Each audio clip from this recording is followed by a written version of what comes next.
Hey folks, it's Dr. Gerstmar from Aspire Natural Health.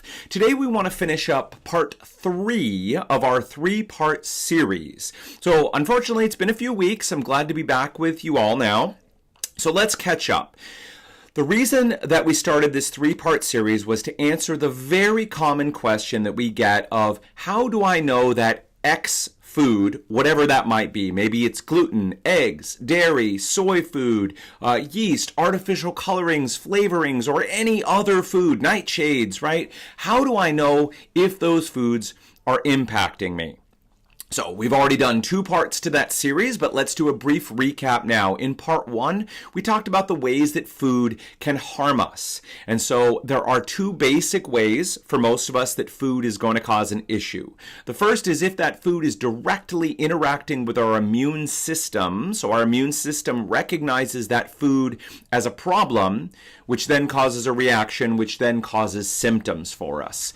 The second way is if that food affects our gut bacteria, also called our microbiome, and then that goes on to either cause symptoms or interact with our immune system or our body and cause symptoms for us.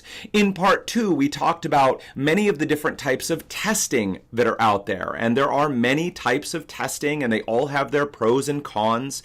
But for us here at Aspire Natural Health, it comes down to 2 things.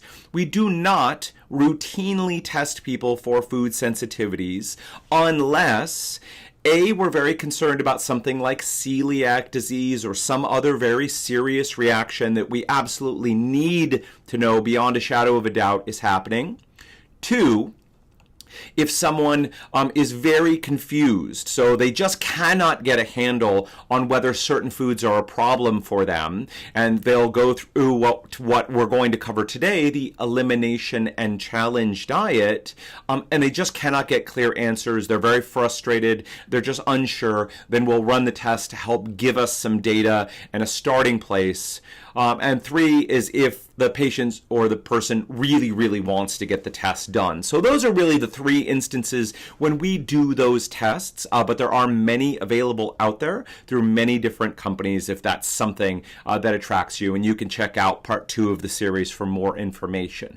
Well, today we want to wrap things up in part 3, and as I said just a moment ago, today we're going to be covering the Elimination-Challenge diet. So at the end of the day, the basic answer of how do I know if a food is a problem for me is we take out that food and we assess what happens, and then we very carefully eat that food and we again take stock of what happens. So for example, you're thinking, is gluten an issue for me? And let's say you've had a celiac test done and you do not test positive for celiac disease, but you still think that gluten may be an issue for you. So you very carefully exclude gluten from your diet and you see what happens. Does anything change or improve? Let's say your bloating and your heartburn go away when you're not eating gluten. And then you carefully do a re-challenge or eating that food, and that bloating and that heartburn come back again. Now, if you want to be very scientific, you can repeat the process a second time just to be sure that it isn't a coincidence. So let's say you do and you exclude gluten again, and the bloating and heartburn go away. And a second re-challenge, they come back again. Well, that's pretty slam dunk evidence that you have a negative reaction to gluten, and you don't need fancy or expensive testing or the expert advice of somebody else or a scientific study to tell you that you have a problem with gluten. You have used your own body and your own experience as the laboratory and found that that food is problematic for you. So elimination and challenge diets are at their heart very simple. They're available to anyone, and with or without a healthcare practitioner, this is experimentation that you can do. Because at the end of the day, while tests are very important, and they can give us a lot of information that can be extremely hard to gather on our own, We don't need testing to tell us a great many things. We don't need scientific studies to overrule what we're experiencing, or validate, for that matter, what we're experiencing in our own bodies. Again, scientific studies are great. The understanding and learning more about what's going on and how it's going on is wonderful. But for those of us who aren't practitioners, who are just looking to discover what's really working well for ourselves in our own bodies, we have to tune in to how these different things are impacting us, right? The studies and the expert advice and the tests can get us in the ballpark of what we need, whether it's an exercise program, the amount of sleep that we need per night, or the correct diet for us. Those things can help get us in the ballpark. But it's up to us to individualize and find out what really works for us. So let's talk about the elimination diet. Now, it's considered the gold standard, but I see a lot of people who do it incorrectly, which means that you waste a lot of your time and your effort and the little bit of money that it takes to do them. So if you're going to bother to do an elimination and then a challenge, do it right so that you don't waste all that time and that effort. Okay? So there's a couple cardinal rules for an elimination. The first is that an elimination must actually be an elimination. So a reduction in the amount of something that you're eating is not an elimination. So again, just to take gluten, but this goes for any food that you're concerned about, eating less gluten, it might be helpful for you. You may find that, for example, your bloating or your heartburn or your joint pain or any other number of symptoms are actually better just from eating less of that food. And hey, if you discover that, you find that you can eat 2 slices of bread a day, but 4 slices of bread a day brings on horrible symptoms for you, wonderful. You have discovered important and useful information, but you have not actually done an elimination. You have done a reduction. An elimination is 100% avoidance. So just to be clear, 99% avoidance is not elimination. It is a reduction. And while in many aspects we favor something is better than nothing and, don't let a perfect be the enemy of getting things done or doing things well, when it comes to an elimination diet, we are actually talking it is a 100% thing or a 0% thing. So if you are 100% strict on your elimination diet for a week, but then because something's going on, a birthday party, a wedding, an event, because a craving hits you, and you decide to have just a little bit of that thing, a little bit of gluten in this case, you have now voided the elimination diet and you'll need to start over again. All right? So I just need to emphasize strongly enough that if you are going to do an elimination, it is either 100% elimination or you're not doing an elimination. So if you're avoiding gluten, let's say, you need to root out every source of gluten in your diet, all sources of wheat, all sources of gluten, and they need to be strictly and completely avoided. This brings us to the second part. How long to do an elimination? So I have seen people out there recommending eliminations for anything from 2 to 3 days, to a week, to 2 weeks. And let me tell you that most often we recommend a 30-day elimination. If you're doing those shorter eliminations, 3 days or 7 days, you might experience real significant benefit. But we've often found that for many people, the benefit doesn't come until those later periods. We can talk about how antibodies begin to clear out of the blood and how inflammation begins to subside and things change for people. But we've often found that the shorter eliminations don't always give us the information that we need, but that the lion's share of reactions have cleared enough, completely or enough by 30 days that we have a good sense of what's going on for someone. So by all means, if you want to do a shorter elimination, that's fine, but we've found that people have missed things by doing the shorter elimination. 30 days is a nice round number. It's 1 month. It may seem like a big task, but rest assured, you are capable of doing anything for 30 days. All right, so 100% elimination, and it needs to be long enough to clear reactions. Okay? Now, that is the elimination phase. It really is that simple. If you're testing gluten, for example, do not eat any gluten for 30 days and keep track of yourself. Right? We often find it helpful to have people jot a few notes, what they notice is going on for them. Do things change? Symptoms go away, energy levels improve, brain function improve, skin improve. Again, what are you looking for in terms of changes? And by at least jotting a few notes down, you can keep an eye on things. Now, it comes to the challenge component. So you've avoided gluten for 30 days. Maybe you've noticed really significant changes, right? Maybe many symptoms have gone away. Maybe you're not sure. Maybe you haven't felt any difference whatsoever.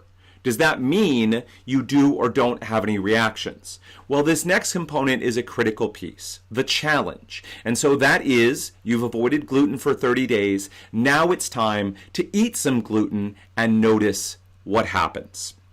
All right, so the important, again, this can be done wrong and it can undo 30 days of diligence that you've just put in. So it's important to do the re-challenge or the challenge correctly.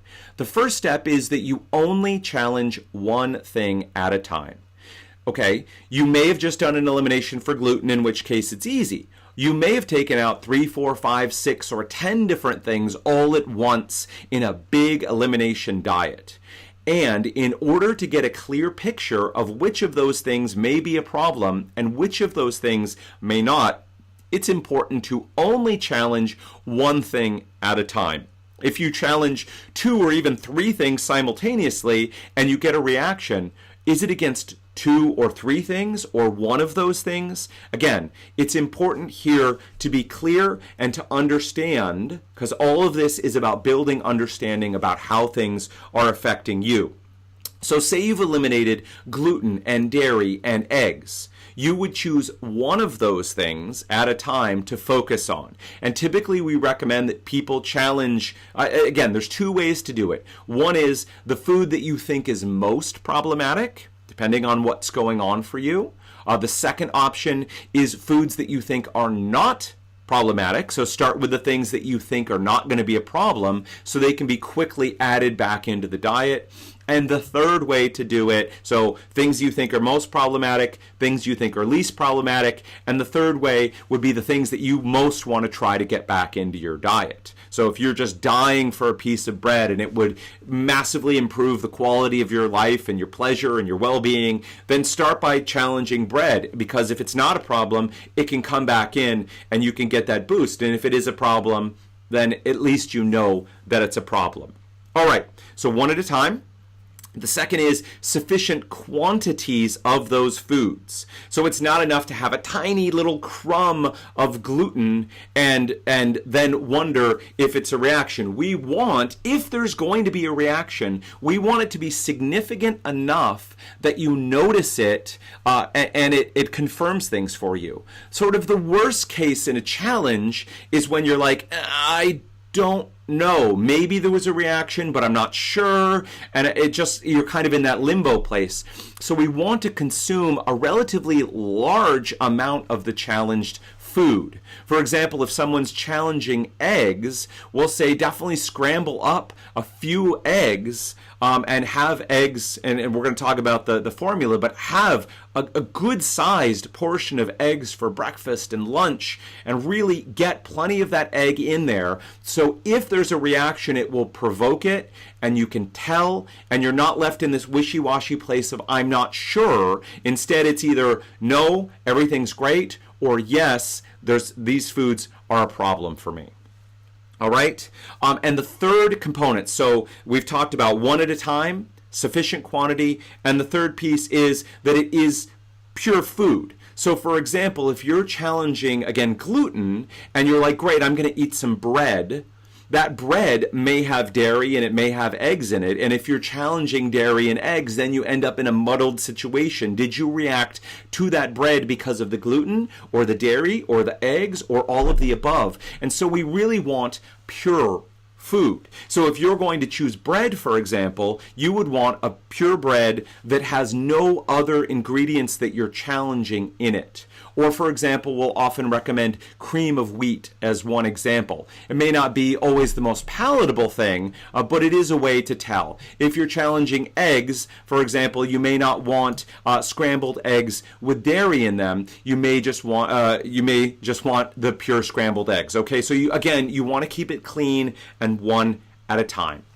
So how do we do the challenge? Again, there are many ways to do it. This is the way we recommend here at Aspire Natural Health. So you've done 30 days where you've avoided gluten, for example, and you're ready to re-challenge. So for breakfast, you cook up a bowl of cream of wheat. Let's say you're also avoiding, dairy, so you're going to not mix any milk into it. Maybe you prep it with some other foods for some palatability, and you eat a nice big bowl of cream of wheat. Now, I have to say, the one other component is you want to be fairly stable before this happens. So if you're getting ready to challenge and there's a lot of craziness that's going on in your life and everything's up and down, or you're having symptoms that are flaring, that's not a good time to challenge. You want everything to be relatively calm so that when you do the challenge, that it comes out clearly and you can tell what's going on. Okay, so you eat a big bowl of cream of wheat for breakfast, and then lunchtime comes around and you decide you're going to have a sandwich. Again, you've picked out a bread that doesn't have other things that you're challenging in. You make a nice nice sandwich with 2 big pieces of bread, and you're keeping an eye. So again, this is when that journal comes back in a really important way. You're keeping an eye on things and you're seeing what you notice. So does joint pain come back, or does that bloating or a reflux or diarrhea or whatever it is, rashes on your skin or whatever symptoms might be an issue? Do those return? Now, you've eaten a good quantity of that food for breakfast and for lunch. Some people will extend on into dinner and have a good quantity there. Other people stop at lunch. Again, it can work either way as long as you've had a sufficient amount. And then you're going to wait 48 hours. You're going to stop eating that food, and you're going to wait 48 hours, 2 more days, to get a sense of what happened. Okay, now some people know within minutes, some people know within hours, some people know, the next day, and for a few people, even the day after. It takes a couple of days for those reactions to come up for you. One of 3 things is going to happen. You've eaten that gluten and nothing happens. You feel fine, no symptoms come up, no symptoms return, nothing changes. You can go ahead and keep that food in your diet now, because you have shown that nothing improved when you took that food out, that you could tell, and nothing improved when you put that food back in. That is what we call a negative reaction. The food can stay in your diet. If everything feels stable and good, you can go on now and challenge the next item. The second reaction, definitely that food is a problem. Symptoms came back, you feel worse, things are going on. Okay, that food goes in the yes, you are having a reaction against that food. It goes back out of your diet again. You stop consuming it, and you need to wait until those symptoms clear before challenging the next food. So that might be a day or 2. For some people, it might be a week or 2. Whatever it is, you need to get back to a good, clear baseline so when you begin re-challenging more foods, you can have a clear picture of what's going on. The third option is you're really not sure. Maybe some symptoms came up, but it's hard to tell. You're really not sure. So we recommend temporarily counting that as a yes, removing that food from your diet again, waiting till things are all clear, going on to challenge other foods, and then typically about 2 weeks later, coming back and challenging that possible food again. So gluten, I'm not sure, things seemed kind of weird, but I can't really tell. Gluten goes back out of the diet. I'm challenged, things clear up, I'm challenging other foods. About 2 weeks later, I'm going to try gluten again and see if I can get a really clear picture of what's going on with gluten. And again, as we said at the beginning of the video, sometimes we just can't get a clear picture, so that's where we do some of the testing to try and really nail down whether that food is a problem or not. All right, folks, elimination diets. We consider them critically important. At Aspire Natural Health, we use them all the time. We favor them over testing. They are much less expensive. They do require some time, effort, and planning. So please don't just jump into an elimination diet without doing a little bit of planning, especially if those foods play a major role in what you're eating day to day. You need to have planned out what you're eating, what you're going to be snacking on, what you're going to do if presented with those foods. It's not that hard, but it's fairly straightforward. It can be kind of hard and challenging for some people. If you'd like to have a health practitioner to guide you, we would love to be involved. At Aspire Natural Health, we focus on treating people with gut problems, autoimmune diseases, and other hard to treat cases. If that's you or a loved one, please reach out to us. We offer complimentary 10 to 15 minute phone calls where we can find out if we can help you and if you're a good match to work with us. All right, folks, until next time, as a reminder, if you have any questions or comments or any topics that you'd like me to handle in the future, please leave it to us in the comments section or drop us a line at info@aspirenaturalhealth.com. All right, folks, until we talk again, take care.